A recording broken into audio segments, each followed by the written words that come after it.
So as per the sources, different various sources, we have so many energy channels in our body. Okay, around from the one of the most authentic and one of the most oldest and superior textbook, that is Brihad Ranakya Upanishad. It is mentioned that there are around 72,000 of nadis. Okay, in nadis means energy channels which are responsible for the flowing of energy. Okay, so there are around 72,000, but we have no control over it. So there are three most important, out of them, three most important energy channels which are responsible for activation and healing of our chakras.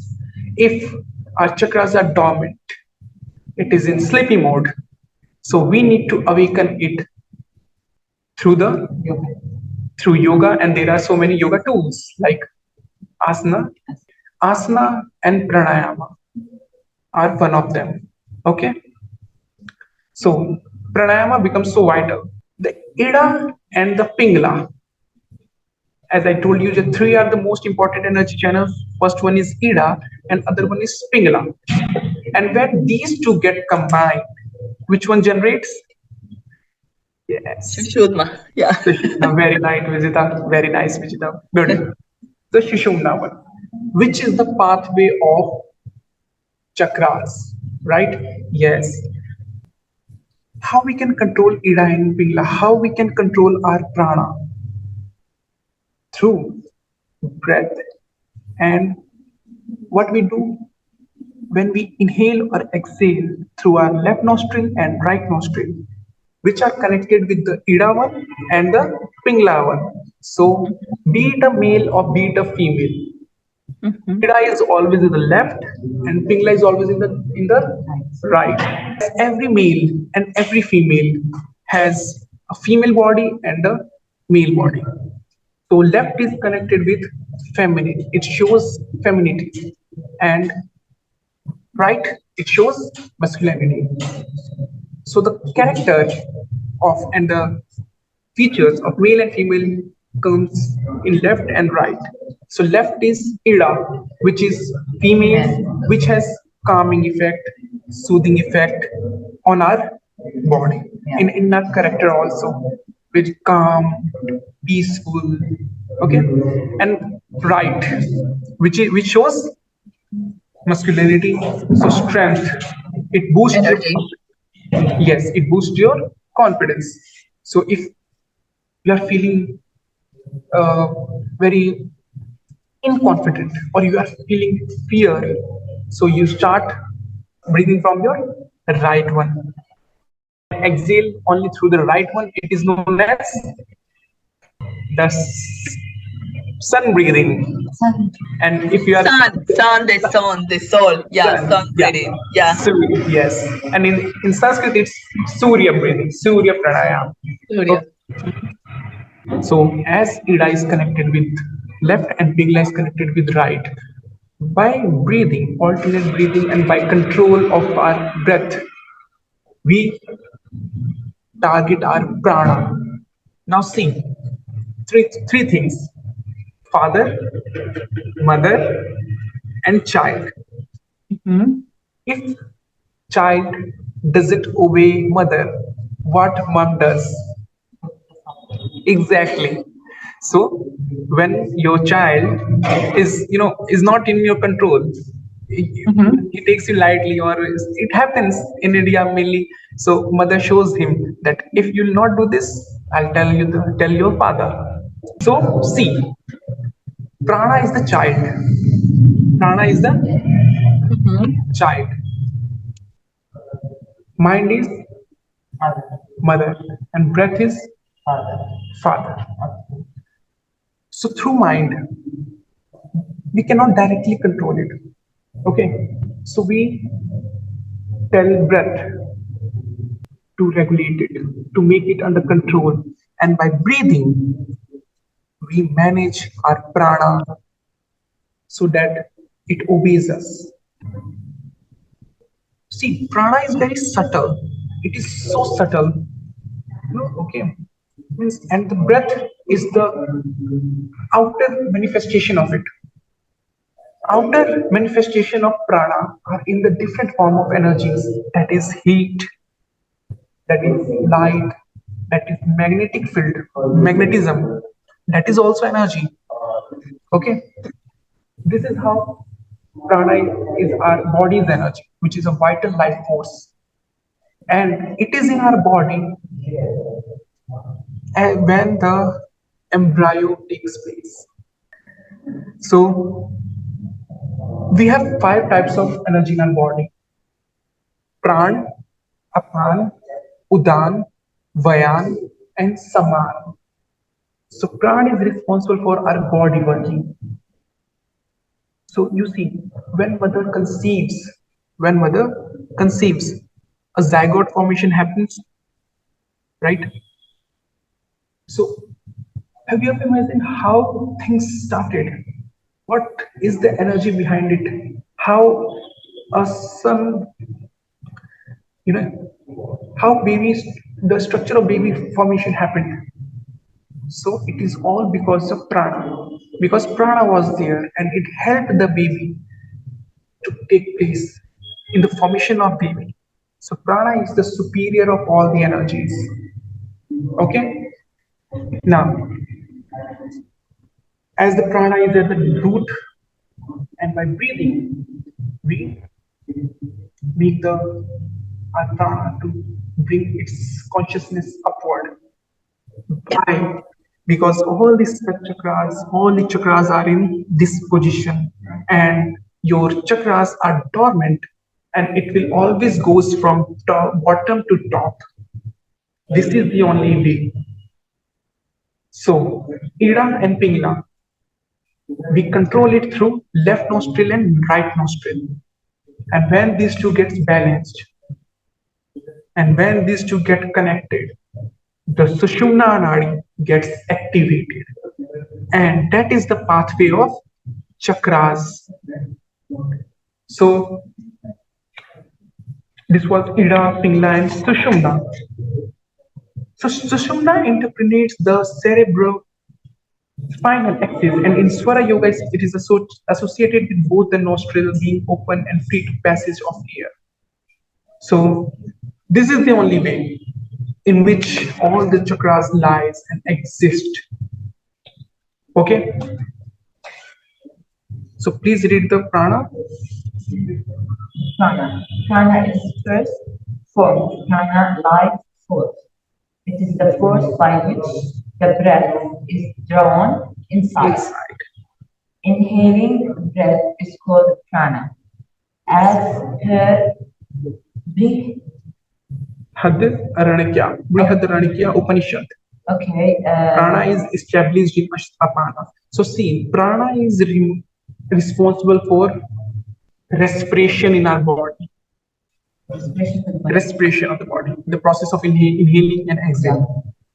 Apana is the second form of prana. Apana is the second form of prana. So what was the first form of prana?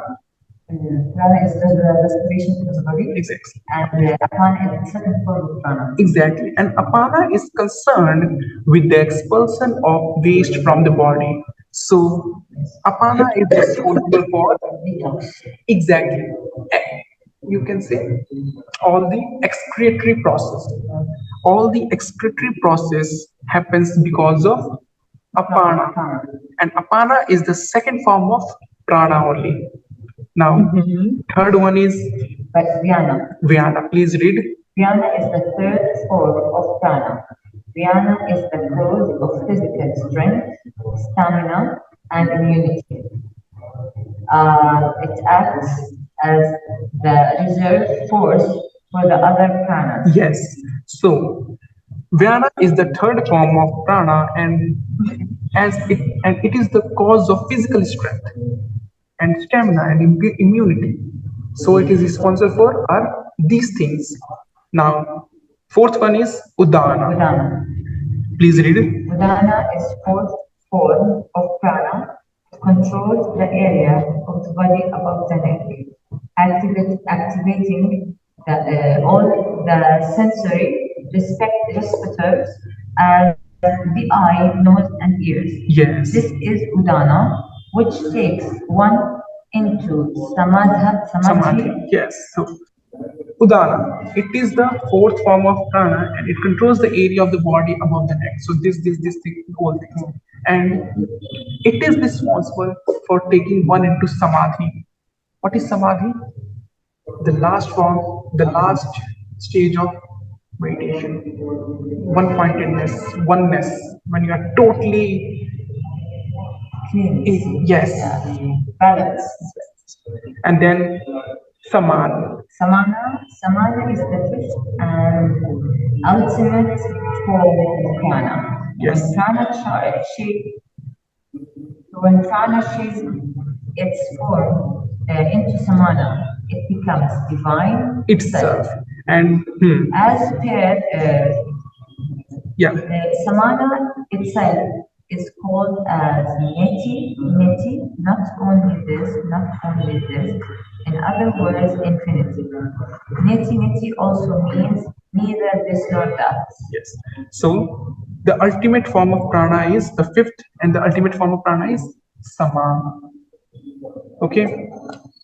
So there are five vayus. Okay. Why we are learning about it? Because it will relate when we will do mudras and bandhas, the muscular contraction locks. And why bandhas? Because we preserve these energy in our body.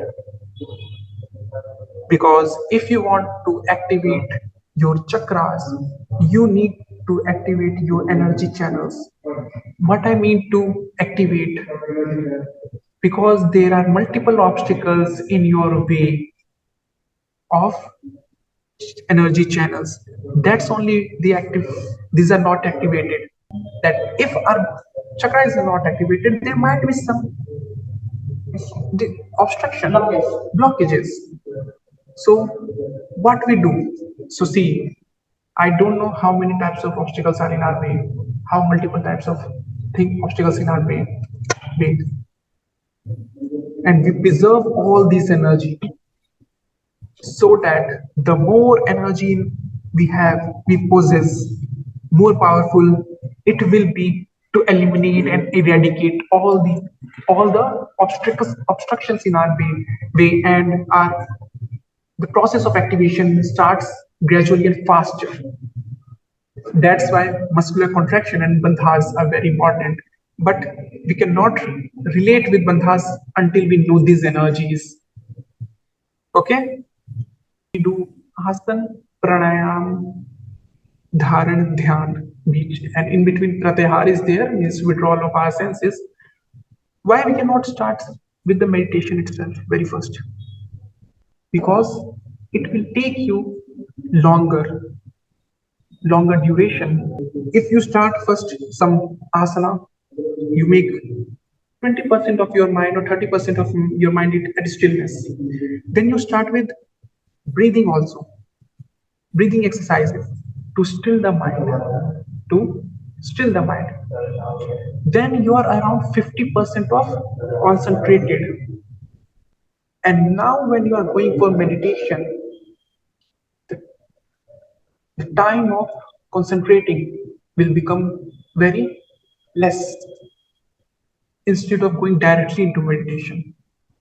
That's why it is given asana, pranayam, pratyahar. Pratyahar means withdrawal of senses. And then dharan. Dharan means concentration.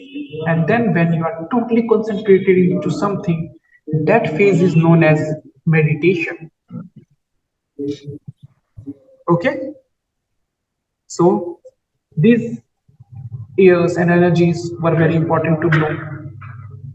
Now, can you name all the seven chakras? I'll help you. Mooladhara chakra, that is the root chakra. And then it is Swadhisthana, Swadhisthana chakra, the sacral chakra. And then it comes Manipura chakra, the solar plexus. Hmm. Okay, and then it Anahata. Anahata, which is the heart chakra, and then it is Vishuddha. Vishuddhi, Vishuddhi chakra, Vishuddhi. Yeah. throat one, and then the Anjan. Ajna, the third eye, and the top Sahasrar, the crown Sahasrara. chakra. Okay, now energies Ida and Pingla and Sushumna. Sushumna starts activating when Ida and Pingla are balanced. Okay, so the process of connecting two opposite things.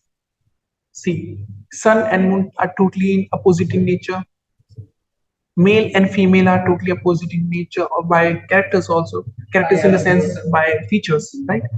But the process of connecting this Ida and Pingla is known as Hatha Yoga. Which yoga? Hatha Yoga.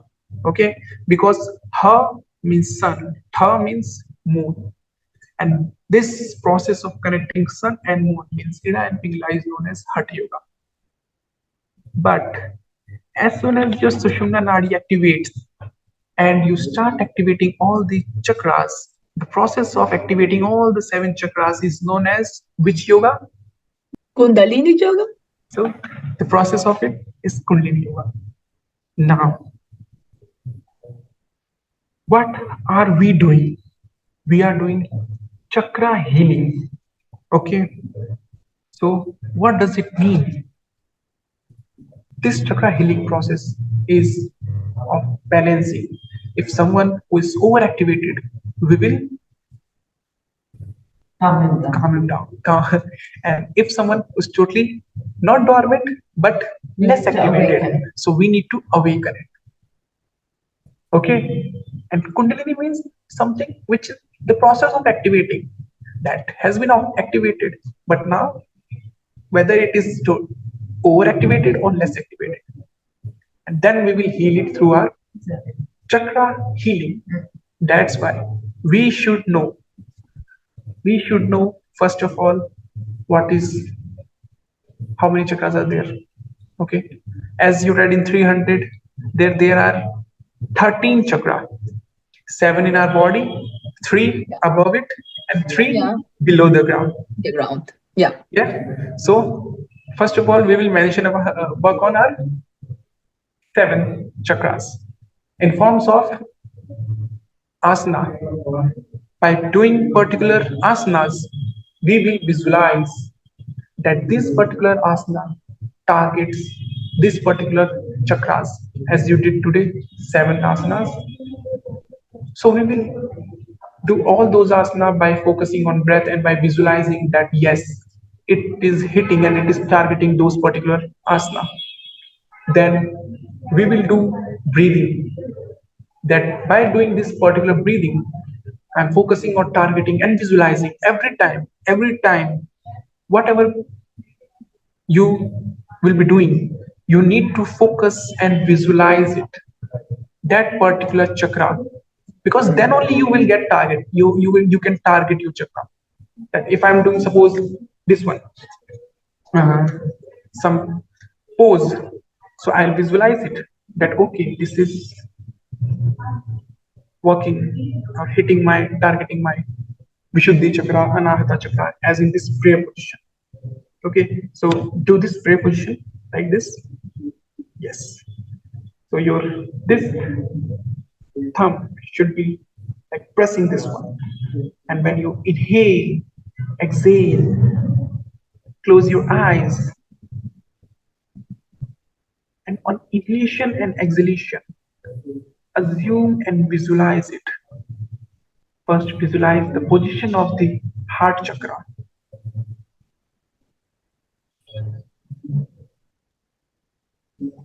And every time when you inhale and exhale, visualize the heart chakra.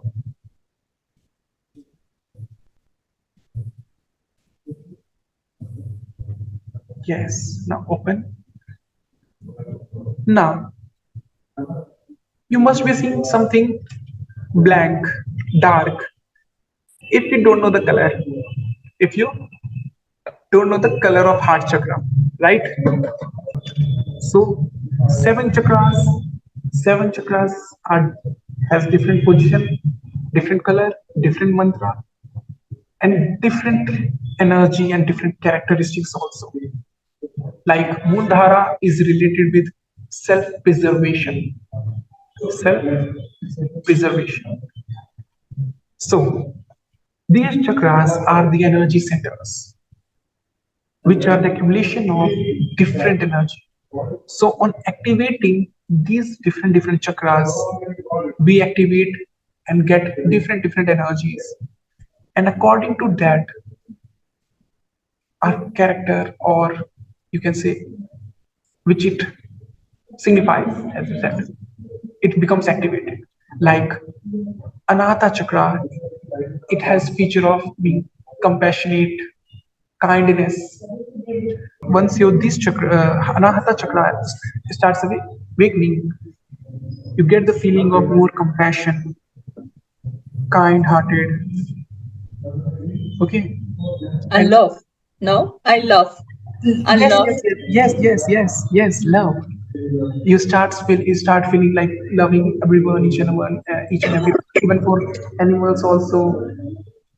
So, and now again, if someone is over emotional, means he takes so much everything seriously, like means he starts over assuming it, like if he's not able to give some money or something to needful, he will feel like that, oh my god, how he will, what he will do if I'm not able to, yes, he will overthink over it, from where he will eat.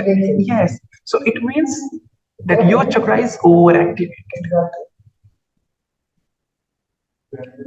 So some people are very emotional. So Yeah. this is also symbol or sign of overactiveness, and this is how we find that, okay, how is someone who is overactivated or overactive in chakras, or with overactivated chakras or dormant chakras. Okay, what we are going to learn in our chakra healing courses or this. Oh, okay, so first one is asana, the postural practices.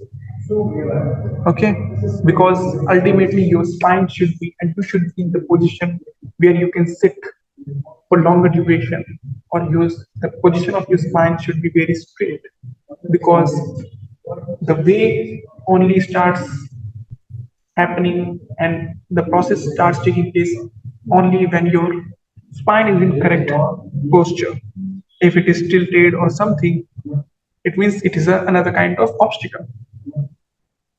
Obviously, if something which is, you can see, there's a, water pipe through which we just plant the water, watering the plant and all. So when it is bent or something, the flow is very less. Yeah. Okay, so the more it will be straight, the flow will be more. This is how with postural things, if our spine is totally straight, it means flow is good. That's, and then breathing exercise. Not only your body, your mind should be also at peace. It should be also at peace, and breath or pranayama is also very helpful in bringing your mind at stillness, because your mind is something which is constant in working. It is every time in work. We need to make it calm. We need to make it still. That please do not overwork. It's not good for you. It's for us. Third is muscular locks, as we discussed, muscular locks to preserve the energy, unless it will get dissipated. Okay. Fourth is mudra, gesture. So that by placing certain mudras, which are total 5 kinds of mudras are there. First one is hand, hasta mudra. Hasta means which you make by hands. Then Man Mudra, which you make in your head. Third one is Kaya Mudra, means postural mudra, like same. This is also mudra. If you are doing certain asana, so it means that is also a mudra. Okay. Then fourth is bandha. Bandha, the contraction. It is also mudra. Okay. And the fifth one is adhar. Adhar means which is at base. Adhar, perennial mudra. Perennial mudra. Okay, which is at the base. So after mudra, what is written? At fifth number, what is written? Mantras. Mantras. Yes. So every chakra has its sound, and every sound has its frequency. So when you hit or when you match with that particular frequency, you get tuned with it. So you see why we when we chant this om, we become so peaceful or Vibes good.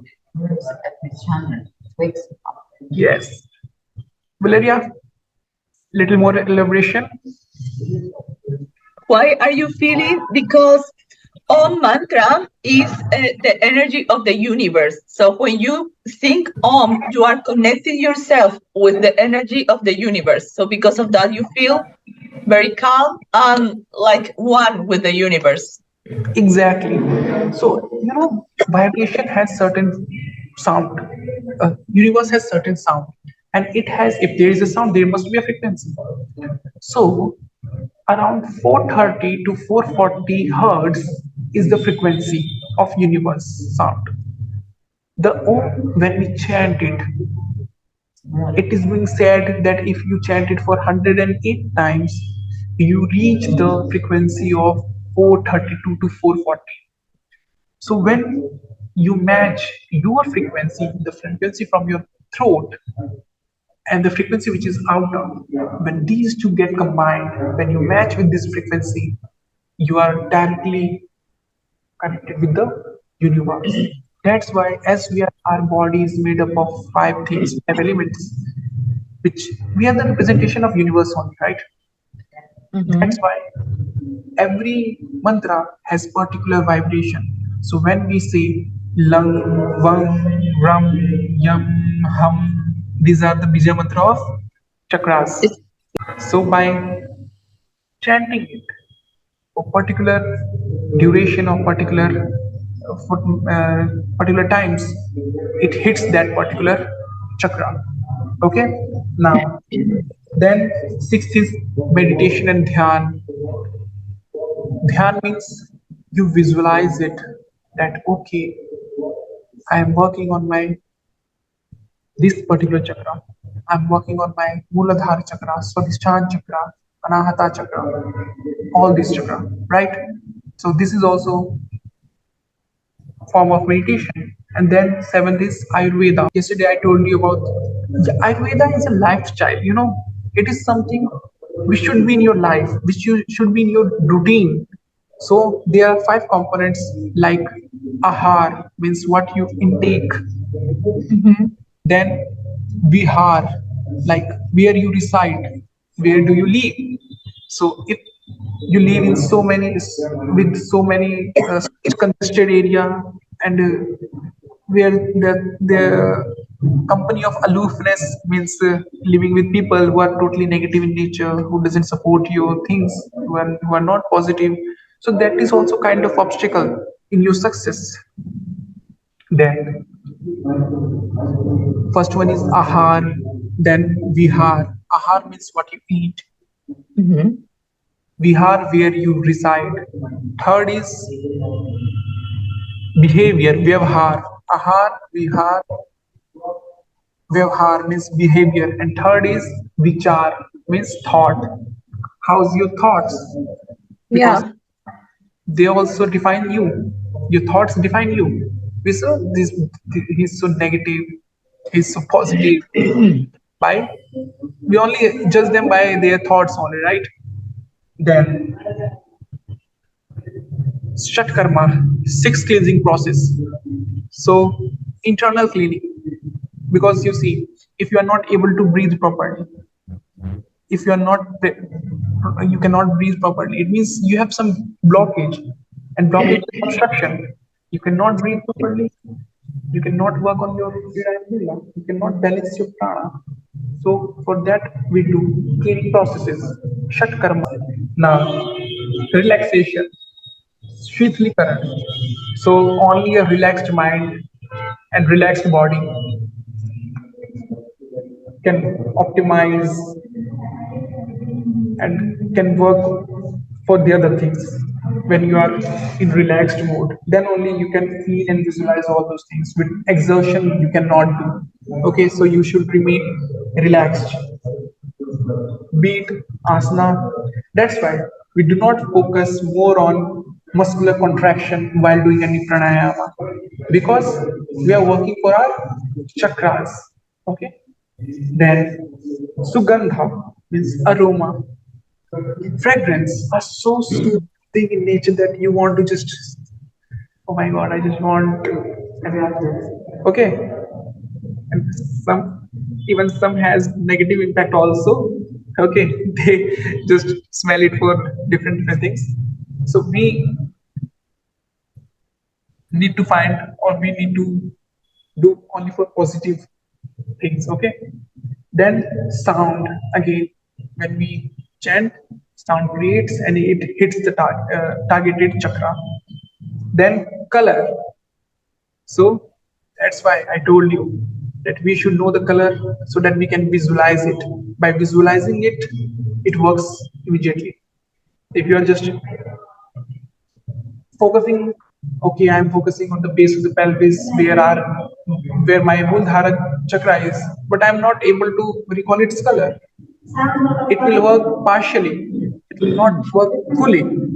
That's why the combination of color, the combination of sound, it's very important. Okay, then yes, crystal, as we discussed, as crystals are there. It has also, so can you define how crystal works, or how it works for your seven chakras? I need to learn about that, but actually every chakra has a crystal of a different kind of a stone. So Yes. you can charge or clean these stones first, and you can charge with energy, and you can put in every chakra. Then Reiki, it's the prana urja. So by, you know, What means urja? What is energy, the energy, energy? energy. So Reiki, you do with your, some healers, they use their pranic energy to heal you, or for them also. So mainly, so it is one of them. And then spiritual practices means yamas and niyams, ethical practice.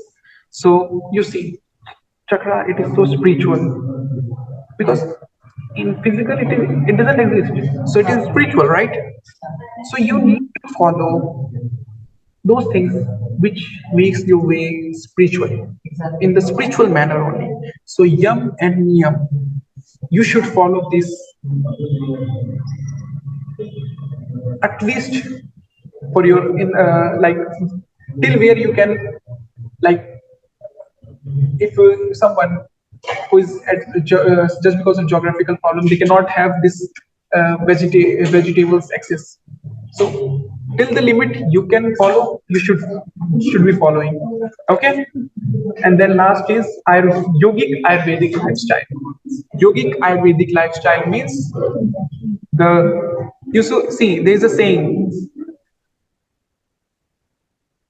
ahar, what you eat, you think in that way and you act in Yep. that way. So in Ayurveda it is said, ahar se vichar and vichar se vyavhar. Ahar se vichar and vichar se vyavhar. So if you are eating something which is,